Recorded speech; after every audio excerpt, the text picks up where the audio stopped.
while back, several of us decided to put our savings together and open up a psychedelic shop and sell beads and posters and strobe lights and incense and other things like that. So we looked around for vacant stores for rent until we finally found one we could use. It had a front room where the people could come in to buy our beads and posters and strobe lights and incense and other things like that. And it had a back room where we could have light shows and such like.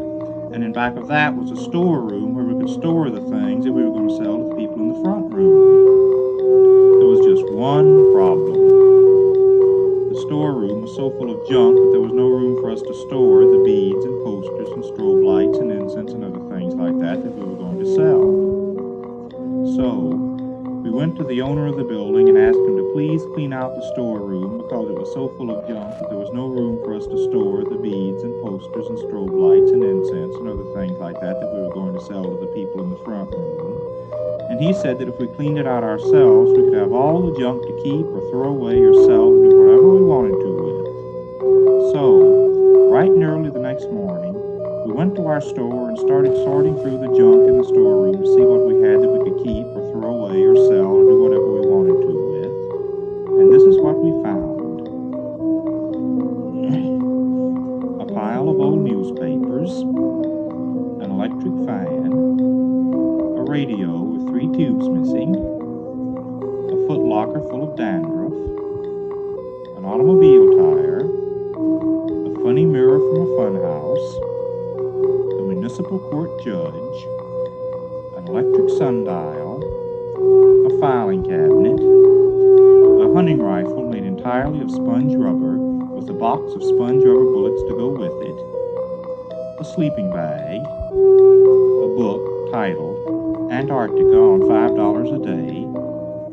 a pair of dowsing rods, a moose head made entirely of sponge rubber mounted on the wall, an empty 5-gallon jug of disappearing ink, the original blueprints for building the Great Pyramid of Egypt, another municipal court judge, a telephone book for the planet Mars, a television set made entirely of sponge rubber, perpetual motion machine, the original magnifying glass used by Sherlock Holmes, a copy of a magic spell for turning things into sponge rubber, a bottle of smoke from the Chicago fire, a map showing pirate treasure buried under the San Bernardino Freeway, an orange crate,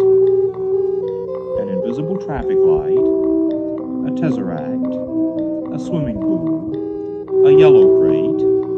1 hour and 20 minutes, a green crate, a radio tube half full of orange soda, 4 foreign cars, 3 French hens, 2 turtle doves, and a partridge in a pear tree.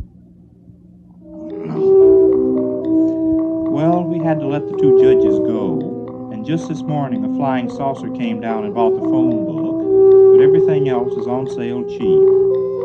So, if you happen to see a psychedelic shop with a sponge rubber TV set in the window, stop in and look around. You might find something.